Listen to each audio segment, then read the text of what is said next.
हरे कृष्णा। हरि बोल। तो आप सभी भक्तों का हार्दिक स्वागत। तो पहले तो हमको ये समझना चाहिए तो भक्ति मतलब क्या है, भक्ति की परिभाषा क्या है। भक्ति का मतलब है प्रेम पूर्वक की गई सेवा, ठीक है ना। तो हम जीव जो हैं सेवा तो सभी करते हैं, कोई भी जीव बिना सेवा के रह नहीं सकता। तो कोई बच्चों की करता है, कोई परिवार की करता है, कोई जानवरों की करता है, कोई समाज की करता है, कोई देश की करता है। तो हर कोई सेवा तो कर रहा है। कई लोग हैं जिसको पता नहीं है, वो बेचारे सुबह सुबह उठ करके मॉर्निंग वॉक में कुत्तों की सेवा करते हैं। तो सेवा तो करते हैं, मगर किसकी सेवा करनी चाहिए ये लोगों को पता नहीं। तो सेवा किसकी करनी चाहिए ये जब तक पता नहीं होगा तो सेवा तो करेगा। तो सेवा भक्ति का मतलब है प्रेम पूर्वक की गई सेवा, प्रेम पूर्वक की गई सेवा, उसका मतलब है भक्ति। मगर संसार में हम लोग सब सेवा कर रहे हैं, मगर ये सेवा प्रेम पूर्वक नहीं हो रही है। हर कोई व्यक्ति सेवा कर रहा है अपने निजी स्वार्थ के लिए। हर कोई सेवा कर रहा है अपने निजी स्वार्थ के लिए, चाहे पति पत्नी की सेवा कर रहा है या पत्नी पति की सेवा कर रहे हैं, बच्चे माता पिता की सेवा कर रहे हैं, तो देश की सेवा कर रहे हैं। जो भी कर रहे हैं सबका अपना अपना स्वार्थ है, बिना स्वार्थ के कोई सेवा नहीं करता है। अब हमारा प्रश्न उठता है कि भाई स्वार्थ के लिए कैसे सेवा करते हैं। तो बिना स्वार्थ के कोई सेवा करता ही नहीं है। संसार में बिना स्वार्थ के अगर कोई सेवा करता है तो वो एक ही है, माँ। कौन है? माँ। माँ निस्वार्थ सेवा करती है, वो बिना स्वार्थ के सेवा करती है। वो बच्चे को जब जन्म देती हैं तब से उसको पाल पोस करके बड़े होने तक माँ सेवा करती है। तो वो माँ जब सेवा करती हैं तो उस समय माँ ये सोच के सेवा नहीं करती कि ये बड़ा होगा तो मेरा सेवा करेगा, और वो सेवा करेगा या नहीं करेगा इसकी कोई गारंटी नहीं है। मगर फिर भी माँ जो है निस्वार्थ भाव से सेवा करती है। तो वो निस्वार्थ भाव से की हुई जो सेवा है, वो प्रीतिपूर्वक की गई सेवा, वो संसार में केवल एक माँ हम उदाहरण दे सकते हैं, और संसार में कोई भी निस्वार्थ भाव से सेवा नहीं है। हर कोई अपने स्वार्थ से करे।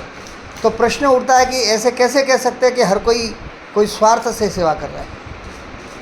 तो कैसे हम बता सकते हैं कि ये स्वार्थ से कर रहा है। तो इसका पहला, अगर आपको किसी को देखना है कि ये वास्तव में निस्वार्थ सेवा कर रहा है या सेवा स्वार्थ से कर रहा है, तो कैसा पता चलेगा। तो तुरंत ही आप देखिए, चाहे पति पत्नी हो, माँ बाप हो, बच्चे हो, कोई भी हो, जहाँ उसकी इच्छा पूर्ण नहीं होगी, उसकी इच्छा पूर्ण होने में अगर थोड़ी भी कुछ रुकावट आएगी तो तुरंत एक दूसरे का विरोधी हो जाएगा। और इसलिए आजकल हम से देखते हैं कि इच्छा पूर्ति न होने के कारण हर 10वें घर में से एक घर में तलाक हो रहा है ना। तो ये क्यों हो रहा है, कारण क्या है कि जो संबंध बना है वो निस्वार्थ नहीं है, उसमें स्वार्थ छुपा है। और वो स्वार्थ जब पूर्ण नहीं होता है तो तुरंत एक दूसरे के विरोधी बन जाते हैं। तो भक्ति करना किसी के ऊपर ज़बरदस्ती थोपा हुआ कार्य नहीं है। भक्ति का मतलब है प्रीतिपूर्वक की गई सेवा, और प्रीतिपूर्वक प्रेम पूर्वक सेवा कोई किस लिए करता है, क्योंकि उसके प्रति उसका प्रेम है, ठीक है। तो उस प्रेम के कारण वो सेवा करते हैं। तो जैसे ये भक्ति एक स्वाभाविक है, जो हर जीव के अंदर पाई जाती है। मगर ये क्या है, भक्ति एक सुप्त अवस्था में, सोई हुई अवस्था में। जैसे कोई व्यक्ति सो रहा है और अचानक उसका नाम लेकर के हम आवाज़ देंगे तो वो व्यक्ति तुरंत उठ जाएगा। जैसे हम कहेंगे जोगेंद्र जी उठिए तो आप उठ जाओगे। मगर ए भाई उठो, ए भाई उठो मतलब पता नहीं किसको बोल रहा है। तो ऐसे ही हम लोग जो नाम से जब उसको पुकारते हैं तो समझ में आता है कि कोई मुझे पुकार रहा है ना। तो वैसे ही भगवान के साथ हमारा जन्म जन्मांतर का संबंध है, और वो संबंध भूल जाने के कारण हम जीव इस भौतिक संसार में अनेक अनेक प्रकार के कष्टों को भोग रहे हैं। अब हम भोजन करते हैं, कोई हमको कहता है क्या कि आप भोजन कर लो। बच्चा पैदा होता है, बच्चा पैदा होते ही उसको भूख लगती है, उसको स्तनपान करना कोई सिखाता है क्या? कोई नहीं सिखाता। मगर जैसे माँ उसके मुंह में स्तन देती है तुरंत बच्चा दूध पीने लगता है, क्योंकि वो स्वाभाविक है, नेचुरली है। तो खाना नेचुरली है, पैदा होते ही उसको भूख लगती है और फिर वो खा पिया और फिर तुरंत ही सो जाएगा। सोना उसको सिखाया क्या किसने? नहीं सिखाया। मगर बच्चा पैदा हुआ, दूध पिया और तुरंत सो जाएगा। तो इसका मतलब क्या है, ये नेचुरली है, ये किसी को सिखाने की ज़रूरत नहीं है। तो ऐसा ही भगवान के साथ हमारा जो प्रेम है वो नेचुरली है, वो स्वाभाविक है। जैसे माता पिता के साथ बच्चों का स्वाभाविक प्रेम है। बच्चे माता पिता की जो प्रेम है वो स्वाभाविक है, वो किसी ने सिखाया नहीं है ना। बस माता पिता सेवा करते हैं, बच्चा सेवा करता है और धीरे धीरे वो प्रेम बढ़ते जाता है। तो वैसे ही एक माँ जो है उस बच्चे को सिखाती है, क्या सिखाती है? कि ये तुम्हारे पिताजी हैं। अब समझो किसी व्यक्ति को अगर कहा जाए कि तुम्हारे पिता कौन है, तो उसको कैसे पता चलेगा कि तुम्हारे पिता कौन है? पता नहीं चलेगा। मगर जब माँ कहती है कि ये तुम्हारे पिता हैं, तो फिर बच्चा ये नहीं कह सकता कि आप कैसे कह सकती हो कि ये मेरा बाप है। No questions. माँ ने कह दिया मतलब कह दिया, वही मेरा पिता है, इसमें नो डाउट। ठीक है। जब माँ ने कहा कि ये तुम्हारे पिता हैं तो बच्चा कभी प्रश्न नहीं करेगा कि ये मेरा पिता नहीं है। तो माँ ने जो कहा वो सत्य है, और वो बच्चा उसी समय से उसको पिता के रूप में स्वीकार करता है। वैसे ही वेद हमारी माता है। वेद क्या है? वेद हमारी माता है। तो जब वेद कहते हैं कि ईश्वरः परम कृष्ण, एकले ईश्वर परम कृष्ण, बाकी सब भृत्य, तो जब वेदों ने कहा कि भगवान कृष्ण ही परम ईश्वर है, बाकी सब भृत्य, बाकी सब उनके सेवक हैं, हम सब उनके दास हैं, तो फिर वहाँ पर कोई प्रश्न ही नहीं उठता है। वेद जो कहता है उसको स्वीकार करना है। वेद माता है। जैसे किसी भी जीव का, मनुष्य का मल, विष्ठा, जो गंदगी होती है, उसको कोई छूने के लिए कहेगा तो छुएगा क्या? नहीं छू सकता। मगर जब वेद कहते हैं कि गाय का गोबर पवित्र है, गाय का गोबर पवित्र है, और उसको पूजा में सबसे पहले यूज किया जाता है तो वो भी गाय की विष्ठा। मगर वहाँ कोई प्रश्न उठता है क्या? कोई प्रश्न नहीं उठता। वैसे ही भगवान जब वेद कहते हैं कि ये तुम्हारे पिता हैं, परम पिता हैं, तो वहाँ कोई प्रश्न नहीं उठता है। जैसे हड्डी अपवित्र होती है, हड्डी को कहीं छूने से तुरंत हम उसको स्नान करते हैं। मगर जो शंख होता है, वो शंख क्या है? वो हड्डी है। मगर वेद कहता है कि ये शंख पूजा में उपयोगी है। ठीक है। तो फिर उसके लिए कोई प्रश्न नहीं है। और हम क्या करते हैं? पूजा करते हैं तो सबसे पहले पवित्र शंख को बजाते हैं, बजाते कि नहीं? तो इसका मतलब क्या हुआ कि वो जो शंख बजाया जाता है वो पवित्र है, वो हड्डी होते हुए भी पवित्र है, गाय का गोबर विष्ठा होते हुए भी पवित्र है, क्योंकि वो वेदों ने कहा है, वेदेर सर्वमेव वेद्यम। भगवत गीता में भगवान कहते हैं वेदों का सार क्या है? वेदे से सर्वमेव वेद्यम, वेदों का सार है मुझे समझना, मुझे जानना। हाँ, तो जब कृष्ण ने, भगवान ने गीता में कह दिया वेदे से सर्वमेव वेद्यम, वेदों को पढ़ने का समझने का मतलब है मुझे जानना, मुझे समझना। हम सर्वस्व प्रभवो, मैं ही सबका उत्पत्ति का कारण हूँ। माता धाता पिता च पितामह, मैं सबका माता पिता, पिताओं का भी पिता और पिताओं का भी पिता। माता धाता पिता च पितामह, पितामह मतलब पिताओं का भी पिता हूँ। तो बा के बा, बा के बा, बा के बा, बा करते करते जाएंगे तो बा के बा विठोबा। हाँ, तो ये सबके पिता है। इसलिए यहाँ किसी प्रकार का कोई प्रश्न उठता ही नहीं है कि हम भगवान के हैं, भगवान हमारे हैं, भगवान हमारे परम पिता हैं। भगवान की शरण में जाने के लिए कोई योग्यता पात्रता की जरूरत नहीं पड़ती है।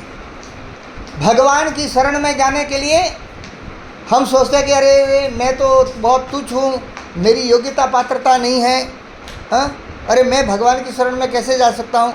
अगर ऐसा कोई व्यक्ति कहता तो वो सबसे बड़ा मूर्ख है। क्यों मूर्ख है? क्योंकि एक माता जब बच्चे को अपने गोद में लेती है तो वो मल विष्ठा में छना हुआ है, पूरा शरीर जो है उसका गंदगी में खराब हो गया, मगर वो माँ उसे फिर भी गोद में लेती है और उसको साफ सफाई करके क्या करती है, अपने पिता की गोद में देती है उसको। माँ जब बच्चा मल मूत्र त्याग करता है, सारे कपड़े गंदगी हो जाती है, तब भी माँ उसका त्याग नहीं करती है। करती है क्या? तो एक माँ जब अपने बच्चे का त्याग नहीं कर सकती तो भगवान तो परम पिता है, वो परम माता है। फिर भला हमारे अंदर गुण है या अवगुण है, वो कभी दोष को नहीं देखते हैं। इसलिए भगवान ने कहा सर्वधर्मेन प्रत्याजम माम एकम शरणम व्रजा अहम त्वं सर्व पापेभ्यो मोक्षयिष्यामि माम शुचः। मेरी शरण में आ जाओ, मैं तुम्हें सारे गंदगी को साफ कर दूंगा। तो इसलिए कभी भी ये नहीं सोचना चाहिए कि मैं ये कर रहा हूँ, वो कर रहा हूँ। हाँ, तो साधु रेव स मन्यते, भगवत गीता में भगवान ने कहा साधु रेव स मन्यते। कोई कितना भी अदम से अदम, पापी से पापी भी हैं, अगर एक बार मेरी शरण में आया, एक बार मेरा नाम जप किया तो साधु रेव स मन्यते, उसको साधु मानना चाहिए, उसको साधु मानना चाहिए। हाँ, उसकी पुरानी आदतें हैं, हो सकता है कुछ समय के बाद उसकी पुरानी आदतें फिर से जागृत हो जाए, मगर भगवान परम पिता है, वो परम दयालु है, बड़ी कृपालु है, वो उसके दोषों को नहीं देखते हैं। जैसे एक बच्चा चलना सीखता है, चलना सीखता है तो क्या होता है, वो बच्चा बार बार गिरता है, मगर माता पिता क्या करते हैं, हाथ का सहारा रखते हैं और गिरने से उसको उठाते हैं और गिरने से उसको बचाते हैं। तो वैसे ही साधना भक्ति में जब हम भजन के मार्ग पर चलते हैं तो कई बार हमारे उतार चढ़ाव होते हैं, तो कई बार हम गिरते हैं, फिर उठते हैं, फिर गिरते हैं, फिर उठते हैं। कभी हमारी जप की संख्या अच्छी हो जाती है, कभी डाउन हो जाती है, कभी अच्छी होती है, फिर डाउन हो जाती है। कभी हम ब्रह्म मुहूर्त में जल्दी उठ करके 4 बजे जप करते हैं, कभी 2 बजे उठ के करते हैं और कभी कभी 8 बजे भी उठ जाते हैं, मगर फिर भी हम करते हैं। तो करने से जो नहीं कर रहा है उससे वो अच्छा है, जो बिल्कुल कर रहा ही नहीं है उससे वो अच्छा है। कई लोग कहते हैं कि अरे नहीं नहीं नहीं, भक्ति करेंगे तो हमको पाप लग जाएगा, अरे कोई अपराध हो जाएगा। अरे मूर्ख को ये पता नहीं है कि जो नहीं कर रहा है तब उसको अपराध नहीं हो रहा है, जब कर ही नहीं रहा है तो उसको पाप नहीं लग रहा है। तो भक्ति करने से पाप अपराध नहीं लगते हैं। पाप अपराध उसको लगता है जब एक भक्ति के उच्च स्तर पर जब वो पहुंच जाता है और तब उसको शास्त्रों का सारा ज्ञान हो जाता है, और शास्त्रों का ज्ञान होने के बाद अगर वो अपराध करता है तब उसको पाप लगता है, अपराध होता है। उदाहरण के तौर पर एक छोटे गांव का, खेड़े गांव का कोई व्यक्ति शहर में आया और अपनी मोटरसाइकिल पे जा रहा है। अचानक रेड लाइट सिग्नल गिर गया और पुलिस ने उसको पकड़ लिया। अब पुलिस कहे, पागल तुमको पता नहीं है सिग्नल गिर गया? बोला ये क्या है?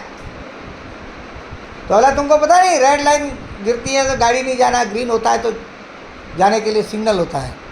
तो बोला मुझे तो नहीं पता, मैं तो गांव से आया हूँ। तो पुलिस उसको समझाती है और फिर उसको भेज देती है। और इतने में कोई जेंटलमैन आया कार लेकर के, एसी कार में बैठा हुआ है, सिग्नल गिर गया लाल का और फिर उसने सिग्नल तोड़ के भाग गया। तो क्या करेगी पुलिस? पकड़ेगी ना। पकड़ने के बाद छोड़ेगी क्या? उसका दंड मिलेगा उसको, और दंड भोगने के बाद ही उसको रिसिप्ट बना के बाद में ही उसको छोड़ेगी। तो इसलिए हम लोगों की स्थिति क्या है? अनभिज्ञ हैं हम लोग, हमारी योग्यता पात्रता नहीं है, मगर हम उस पिता की संतान हैं। हाँ, जाने अनजाने में हमने कई जन्मों में अनेक अनेक प्रकार के अपराध किए, मगर अब हम उस पिता को जान गए, समझ गए हैं। अब हम उस पिता की सेवा करनी चाहिए, ये हमारा धर्म है। हाँ, तो धर्म क्यों है हमारा? धर्म हमारा इसलिए है कि उन्होंने हमको ये शरीर दिया। ये शरीर अगर हमको नहीं दिया होता तो आप बिजनेस कर सकते, आप पैसा कमा सकते। हाँ, तो ये शरीर किसने दिया? भगवान ने दिया। तो भगवान के दिए हुए शरीर के कारण आप कमा रहे हो, खा रहे हो, पी रहे हो। अब समझ लो, अगर भगवान ने शरीर तो दिया, मगर भगवान शरीर देने के बाद में भगवान खुद इस शरीर में अगर एंट्री नहीं किए होते, प्रवेश नहीं हुए होते, तो ये शरीर भी देने के बाद भी क्या काम था? कोई काम आता क्या? नहीं आता ना। तो जब तक भगवान खुद इस शरीर में प्रवेश नहीं होते हैं, ठीक है, वो खुद विराजमान नहीं होते हैं, तब तक ये शरीर होते हुए भी कोई काम का नहीं है। उदाहरण के तौर पर कोई बहुत बड़े मंत्री के पद पर है, प्रधानमंत्री है, राष्ट्रपति है, मगर उसके अंदर में बैठा हुआ भगवान अगर बाहर निकल जाए तो प्रधानमंत्री के पद पर बैठा हुआ व्यक्ति को भी क्या कहेगा? डेड बॉडी है। क्या कहेंगे? डेड बॉडी है। तो उसकी वैल्यू कब तक थी? जब स्वयं भगवान अंदर बैठे हुए थे तब तक उसकी वैल्यू थी। जैसे भगवान निकल गया तो उसकी वैल्यू ख़त्म हो गई। तो इसी प्रकार से हम लोग जब ये देखते हैं, ये सोचते हैं कि मैं कर रहा हूँ, तो मैं कर रहा हूँ, ये ही हमारा भगवान के और हमारे बीच में सबसे बड़ा बंधन है। सर्वो उपाधिर मुक्तम, तो सर्व प्रकार की उपाधियों से मुक्त होना चाहिए हमको। जब तक हम सभी प्रकार की उपाधियों से मुक्त नहीं होंगे, मैं फलाना, मैं ढिगरा, मैं ये, मैं वो, ये सब क्या है? उपाधि है। हाँ, मैं स्त्री, मैं पुरुष, मैं गृहस्थ, मैं ब्रह्मचारी, मैं ये फलाना ढिगला, ये वो, ये सब क्या है? ये सब बाह्य हैं। ये सब क्या है? बाह्य। बाह्य मतलब समझे, बाहर का। और एक है अंतरंग। अंतरंग मतलब क्या? अंतरंग मतलब अंदर की बात। ऊपर अलग है, बाहर अंदर कुछ और है। अंदर की और बाहर की बात अलग है। तो ये हम जो कुछ भी यहाँ पर दिखावा कर रहे हैं ये सब बाह्य है, मगर अंदर की बात क्या है? अंदर की बात ये है कि न तो मैं स्त्री हूँ, न पुरुष हूँ, न तो मैं किसी का पति हूँ, न किसी की पत्नी हूँ, न मैं किसी का बेटा हूँ, न कोई बेटी हूँ। तो हूँ क्या? मैं भगवान का अंश हूँ। ममे वांसो जीव लोके जीव भूत सनातन। मैं भगवान का सनातन अंश हूँ। आप कहेंगे ऐसे कैसे? तो एक बार एक राजा को पुत्र नहीं था। बहुत अनुनय विनय करने के बाद एक संत के कृपा से पुत्र हुआ, मगर संत ने कहा कि 7 पीढ़ी तक भी तुम्हारा पुत्र नहीं है, फिर भी तुम कह रहे तो मैं पुत्र देता हूँ, मगर वो तुम्हारे दुख का कारण बनेगा। अब 5 साल का बच्चा हो गया तो राजा को हजारों रानियाँ थी, तो जो बड़ी रानी को वो पुत्र हुआ तो बाकी सारी रानियाँ जो हैं उसे द्वेष करने लगी, क्योंकि राजा उससे अधिक प्रेम कर रहा था। अब हुआ क्या? एक दिन सारी रानियों ने मिलकर के योजना बनाई कि ये पुत्र जो हुआ है यही हमारे और राजा के बीच में प्रेम का बंधन का कारण है, कि ये इसको संतान हो गई इसलिए राजा इससे प्रेम करता है। और हमारे निसंतान होने से हमको प्रेम नहीं करना। तो बोला क्या किया जाए? बोला ये बच्चे को हम विष पान करा करके मार देते। अब जहर दे करके उस बच्चे को मार दिया। अब राजा रानी उस पुत्र के वियोग में भयानक वेदना में रोने लगी। रोते रोते जब इतनी भयानक स्थिति हो गई, तब नारद जी वहाँ पर वापस आए और कहा कि देखो भाई, मैंने तो तुमको मना किया था कि तुम्हारी संतान है नहीं, फिर भी तुमने ज़बरदस्ती की, मैंने संतान दी और कहा था कि ये तुम्हारे दुख का कारण बनेगी। तो वो रो रहे थे। तो तब नारद जी ने वो जो मृत देह पड़ी हुई थी 5 साल के बच्चे की, अपनी योग साधना के द्वारा, मंत्रोच्चारण के द्वारा उसकी आत्मा को फिर से शरीर में प्रवेश कराया। और शरीर में जैसे वो आत्मा प्रवेश हो गई, और शरीर में आत्मा प्रवेश होकर के नारद जी ने कहा, देखो बेटा, ये तुम्हारे माता पिता जो हैं, तुम्हारे मृत्यु के कारण तुम्हारे से बहुत दुखी हैं, विलाप कर रहे हैं। तो वो बच्चा जो मरा हुआ था उठ के खड़ा हुआ और कहने लगा कि हे गुरुदेव, कौन से माता पिता? आप कौन से माता पिता की बात कर रहे हैं? मेरे तो करोड़ों करोड़ों जन्म हुए हैं और हर जन्म में मेरे माता पिता बदले हैं, तो कौन से जन्म के माता पिता की बात कर रहे हो?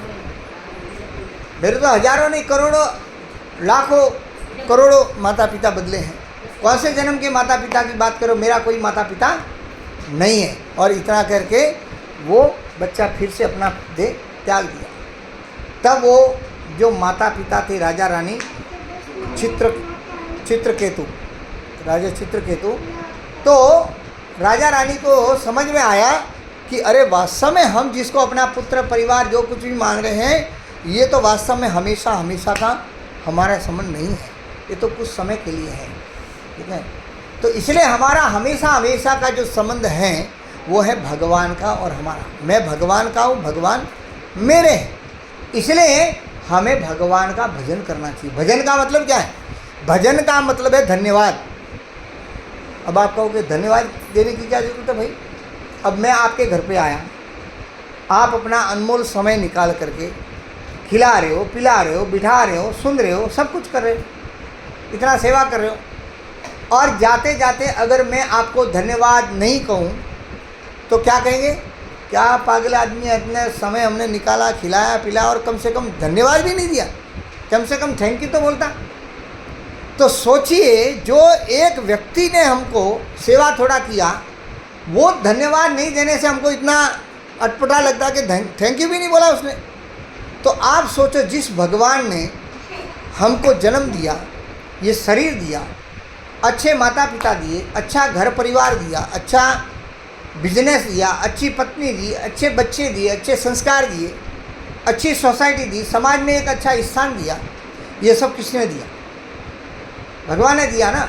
तो इतना सब कुछ भगवान ने दिया, तो फिर हम बेशर्म होकर के उसको धन्यवाद नहीं दे सकते।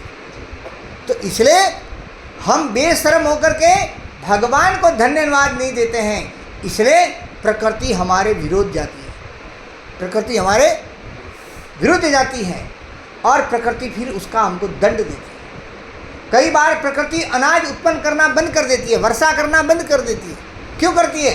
क्योंकि प्रकृति मया अध्यक्षेण प्रकृति से चराचरम, भगवत गीता में भगवान कहते हैं, ये प्रकृति मेरे अध्यक्षता में कार्य करती है, भगवान कृष्ण कहते हैं। और प्रकृति का कार्य क्या है?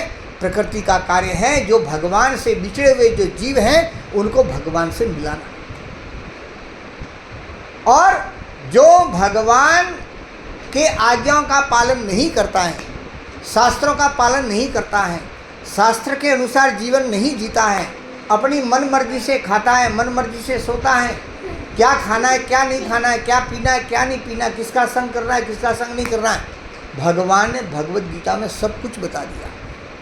मगर हम मूर्ख न भगवत गीता को मानते हैं, न भागवत को मानते हैं, न शास्त्र को मानते हैं, और यहाँ तक कि भगवान को भी नहीं मानते। कहते हैं कौन है भगवान? कहाँ देखा है भगवान? क्या कोई भगवान भगवान नहीं है, मैं ही भगवान हूँ। तो खुद भगवान बन बैठता है और इसलिए वो अनेक प्रकार के दंडों को भोगता है। हाँ? और ऐसे अपराध कई कई जन्मों से कर रहा है, और उसी अपराधों के कारण हमारी एक श्रृंखला बन गई, चैन बन गई वो अपराध और पाप की। और उसके कारण क्या होता है? जैसे जैसे वो अपराधों का फल पकते जाता है, वैसे वैसे उसका दंड हमको मिलते रहता है। तो इसलिए भगवान को धन्यवाद देना चाहिए कि हे प्रभु, आपने इतना 84 लाख योनियों में मनुष्य शरीर दिया, और मनुष्य शरीर भी कैसा दिया, तंदुरुस्त दिया।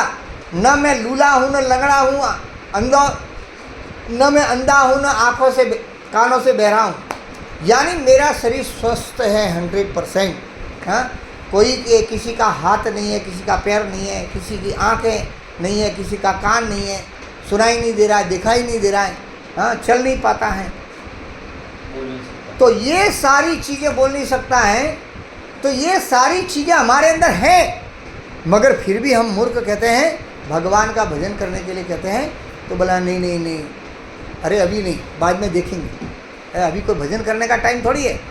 मगर ये पता नहीं है कि कल सुबह में क्या होगा। हमारी एक केरला की पार्टी 10 लाख की जमीन ली एकड़ के हिसाब से रायचूर में, और 1 करोड़ की कीमत मैंने उसको 10 साल के बाद पूछी कि 1 करोड़ में तुम दे दो, मैं लेता हूँ। वो बोला नहीं नहीं, 2 करोड़ हो तो मैं दूंगा।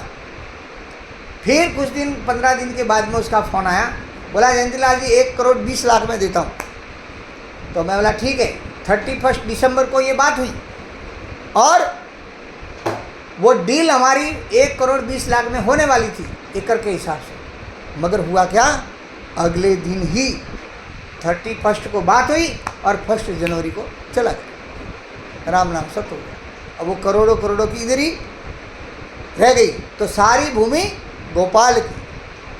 हमको उतना ही अधिकार है जितना हमको जरूरत है। जरूरत से ज़्यादा अगर इकट्ठा करना, उसको भगवान की सेवा में न लगाना, ये अपराध है। आपको उतना ही अधिकार है जितनी आपको आवश्यकता है। आवश्यकता से अधिक हमें क्या करना चाहिए, वो भगवान की सेवा में लगाना चाहिए। शास्त्र कहता है कि हम रूप गोस्वामी पाद 500 वर्ष पहले मुगल साम्राज्य में, वो नवाब सरकार के अंदर प्रधानमंत्री थे, और उनके भाई सनातन गोस्वामी फाइनेंस मिनिस्टर थे।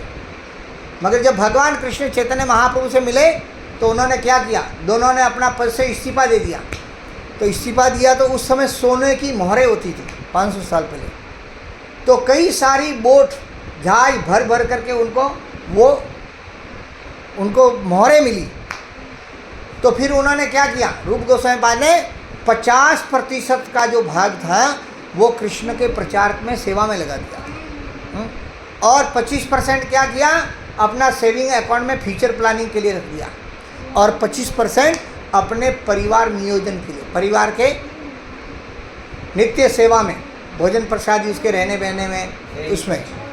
तो यानी 50% कृष्ण भावनामृत के प्रचार के लिए, 25% अपने निजी जीवन जीने के लिए, और 25% फ्यूचर प्लानिंग के लिए। मगर हम 50% तो नहीं दे सकते, 10% दे दो। 10% नहीं दे सकते तो कम से कम 5% दे दो। 1% भी नहीं। अगर 5% नहीं तो 2% तो देना चाहिए। और 2% आपका जो प्रॉफिट होता है उस प्रॉफिट में से निकालना चाहिए, और फिर वो ऐसे ग्रंथों को वितरण करने में, सत्संग करने में, भागवत कथा करने में, हाँ, लोगों को ये हरिनाम से जोड़ने के लिए ऐसे कथाओं का आयोजन करो, उसमें लोगों को बुलाओ, हरिनाम दे दो, ग्रंथ दे दो, तो वो कृष्ण का हिस्सा उसमें रहने से आपका बिजनेस कृष्ण भावना भावित हो जाएगा। फिर जो आप जो सेवा करोगे वो सारी सेवा कृष्ण को समर्पित हो जाएगी, हाँ? तो इस प्रकार से अगर हम जीवन जिएंगे तो हमारा जीवन सफल होगा। तो भक्ति हमारा ऊपर थोपा हुआ कार्य नहीं है। भक्ति हमारा नेचुरली भगवान के साथ जन्म जन्मांतर का संबंध है, हाँ? तो मैं भगवान का हूँ, भगवान मेरे हैं, ये हमें रोज़ कहना चाहिए, हर एक मिनट में कहना चाहिए। क्या कहना चाहिए, मैं भगवान का हूँ, भगवान मेरे, हे भगवान तू मेरा है, मैं तेरा हूँ, जैसा भी हूँ, खरा हूँ, खोटा हूँ, अच्छा हूँ, बुरा हूँ, जैसा भी हूँ तेरा हूँ, अब मैं तेरी शरण। अब तू मेरे को जैसे भी दंड देना है, जैसा भी करना है, सुधारना है, अच्छा बुरा जैसा भी बनाना है, मैं अब तेरी शरण में आया हूँ, अब तू जैसा चाहे वैसा मुझे कर। तो ऐसा सरल शब्दों में अगर भगवान को रोज़ सुबह शाम प्रार्थना करोगे, हमारा हृदय निर्मल हो जाएगा। मगर ये शब्द हम कहते नहीं हैं, हाँ? मैं इतना देखो मेहनत करके, देख उसने क्या किया, मैंने देख ये किया, बस वही हमारी गाड़ी पंक्चर हो जाती है। तो जब तक ये मैं को मारना पड़ेगा, ये मैं ही हमारा सबसे बड़ा शत्रु है, ये मैं ही हमारा सबसे बड़ा शत्रु है, ये मैं को मारना पड़ेगा। और ये मैं तब तक नहीं मरेगा जब तक इस जीव को, ये सबसे कंट्रोल किसके ऊपर करना पड़ेगा, जीव के ऊपर। संसार में हर इंद्रिया एक ही कार्य करती है, मगर जीव दो कार्य करती है। आँख से खाली आप देख सकते हो, कान से केवल सुन सकते हो, ठीक है, मगर जीभ से आप प्रसाद का आस्वादन कर सकते हो। हरि बोल। जीभ से आप प्रसाद का आस्वादन कर सकते हो, और दूसरा जीभ क्या करती है, हरि नाम उच्चारण कर सकती है। और जो व्यक्ति जीभ के ऊपर कंट्रोल कर दिया, उसने सारी इंद्रियों पर कंट्रोल कर दिया। जिसने जीभ के ऊपर कंट्रोल नहीं किया, ये जीभ ही उसको मान सम्मान भी दिलाती है, और वही जीभ उसको भरे बाजार में जूते भी खिलाती है। यह क्या कि जबान को कंट्रोल में रखो, क्या कहते हैं, जबान को कंट्रोल में रखो। कैसे रखे कंट्रोल में, तो कृष्ण बड़ा दयामय, करी वारे जीवा जय, स्वप्रसाद न दिलो भाई, सही अना अमृत पाओ, राधा कृष्ण गुण गाओ। तो कृष्ण बड़े दयालु हैं, वो कृपालु हैं, हम पर कृपा करते हैं। प्रतिदिन हमारे को कृपा के रूप में वो भोजन प्रसाद देते हैं, और वो भोजन जब भगवान को भोग अर्पित करके जब खाते हैं, तो वो अन्न नहीं रहता, अमृत बन जाता है। और वो अन्न जब अमृत बन करके अंदर जाता है, तो हमारे अंदर के जो बड़े बड़े शत्रु हैं, काम, क्रोध, लोभ, लालच, राग, द्वेष, ईर्ष्या, कई लोग तो बड़े ठाठ से कहते हैं, देख भैया, हाँ मैं पहले कहता हूँ मेरे गुस्सा मत दिला, हाँ देख मैं जब तक कंट्रोल करता हूँ तब ठीक है, हाँ देख मेरा फिर पारा चढ़ गया तो, हाँ फिर देख। तो कल ही कुछ ऐसा एक किस्सा हम देख रहे थे, तो एक दूसरे के ऊपर हावी हो जाते हैं। तो हमारी औकात क्या है, कोई कहता है ना, देख अपनी औकात पे आया ना, फिर देख मैं क्या करता हूँ। मगर हमारी औकात क्या है, हमारी औकात तुच्छ मात्र भी नहीं है, कुछ भी नहीं है। हाँ, अरे हमारे को अगर 100 डिग्री 5 डिग्री 105 डिग्री बुखार आ जाए तो राम नाम सत हो जाता है। हाँ, हमारा बीपी शुगर अगर कुछ नॉर्मल लेवल से थोड़ा ऊपर नीचे हो गया तो राम नाम सत हो जाता है। हार्ट बीट जो नॉर्मल चल रही है, थोड़ी ऊपर नीचे धड़कन हो गई तो हो जाता है राम नाम सत।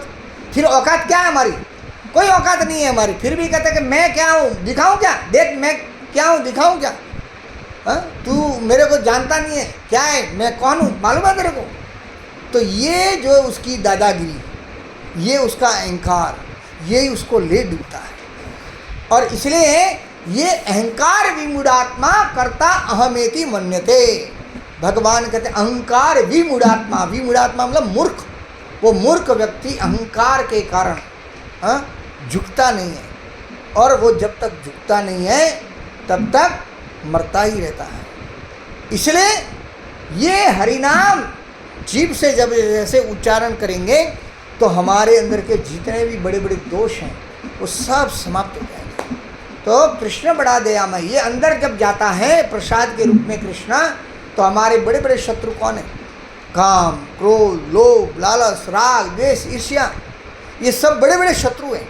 हाँ, काम विकार जब बढ़ जाता है तो कौन पराई और कौन अपनी भूल जाता है, बहन बेटियों के ऊपर हावी हो जाता है। तो काम सबसे बड़ा शत्रु है। लोभ, काम, क्रोध, क्रोध जब आवेश में आता है व्यक्ति, तो कामेति क्रोध, क्रोध मोह, मोह तो बुद्धि नष्ट हो, उसकी बुद्धि नष्ट हो जाती है, अच्छा बुरा नहीं सोचता है। हाँ, मारने पर उतार हुआ जाता है। तो काम, क्रोध, लोभ, लोभ की प्रवृत्ति में बाप बेटे का गला काट देता है, बेटा बाप का गला काट देता है, लोभ की प्रवृत्ति बढ़ती है। हाँ? मद, मद यानी मेरी पहुंच कहाँ तक है, एमएलए अपना है, एमपी अपना है, मुख्यमंत्री मेरा अपना है। अरे मूर्ख गधे कहीं के, ये एमएलए एमपी तो खुद उनकी अस्तित्व नहीं है, कुछ समय के बाद वो खुद भी 5 साल के बाद नहीं रहेंगे। मगर जो सबसे बड़ी सत्ता है भगवान की सत्ता, वो भगवान की सत्ता हमेशा हमेशा रहेगी। और उसके शरणागत में रह करके अगर आप रहोगे, तो उसका शरणागत में जो व्यक्ति रहता है, तो निश्चित रूप से उसकी शरण में रहने से जीव हमेशा सुरक्षित रहेगा। तो भगवान की सत्ता परम सत्ता है, उस भगवान की परम सत्ता को हमको स्वीकार करना पड़ेगा।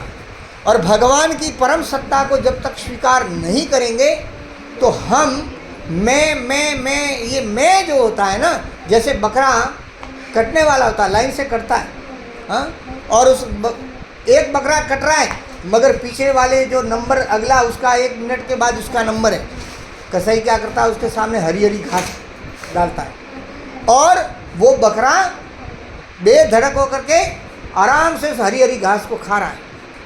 मगर उस बकरे को ये पता नहीं है कि अभी ये कट रहा है, अगला नंबर मेरा ही है, हाँ, फिर भी वो हरी हरी घास खा रहा है।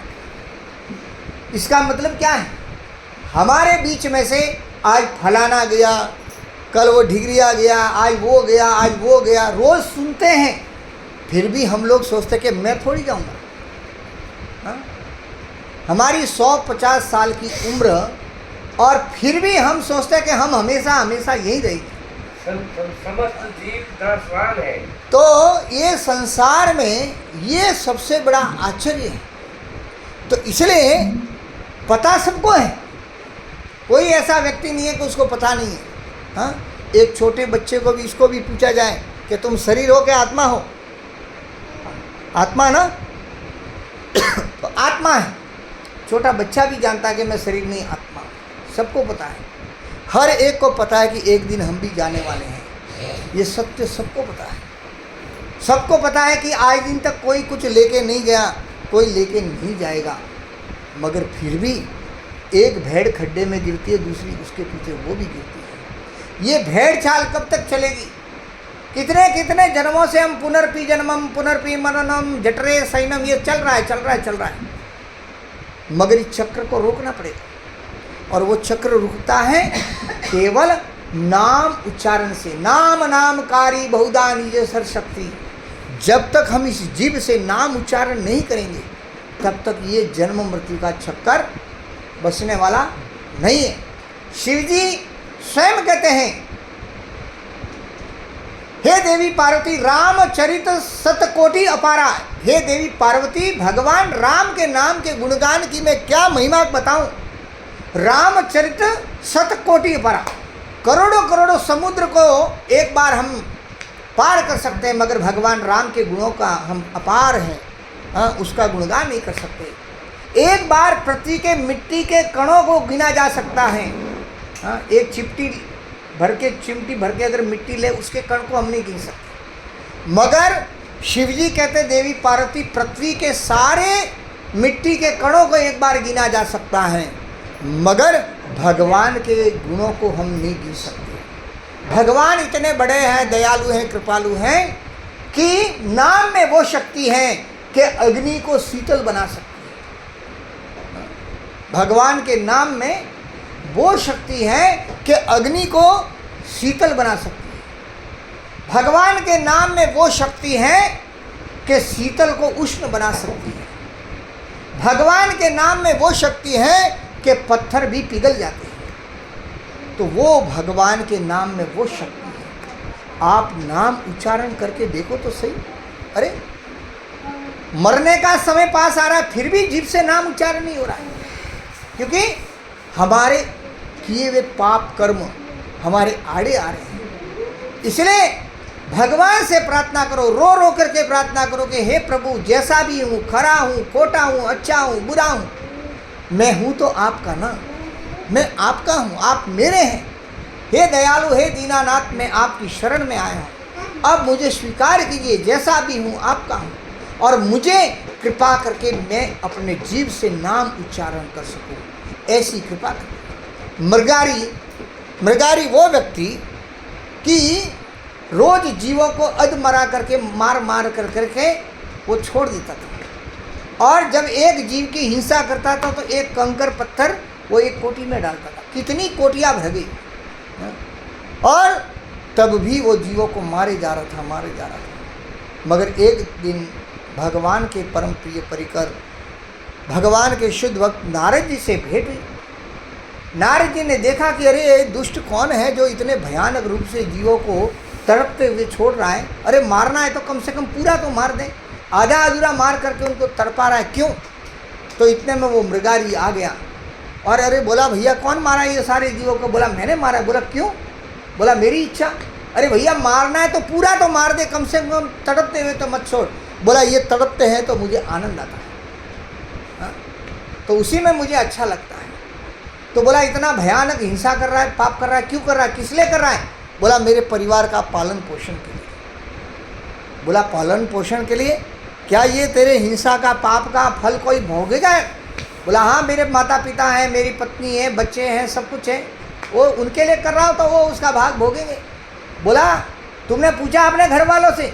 बोला पूछा तो नहीं। तो जाओ पूछ के आओ। बोला नहीं नहीं, तुम भागने के लिए ऐसे बहाना बना रहे हो। तो बोला मैं कहीं नहीं जाऊंगा, मैं यहीं रहूँगा। तो फिर मृगारी ने किया, नारद जी को रस्सी से एक वृक्ष से बांध लिया और जाकर के अपने माता पिता से पूछा, पत्नी से पूछा, बच्चों से पूछा। उन्होंने कहा भाई हम क्यों तुम्हारे पाप का हिस्सा लें? हाँ, हमारा पालन पोषण करना आपका धर्म है। हाँ, अब तुम पुण्य की कमाई से ला रहे हो या पाप की कमाई से ला रहे हो, हमको क्या लेना देना? माता पिता ने कहा कि हमने तुमको पाल पोष के बड़ा किया तो तुम्हारा धर्म है, तुम हमको पाल पोष के बड़ा करो। और फिर बच्चों को कहा, बच्चों ने कहा भाई हम क्यों, तुम हमारे माता पिता हो, अच्छा बुरा जो भी करो तुम्हारा कर्म है, आपका धर्म है हम बच्चों को पालन पोषण करना।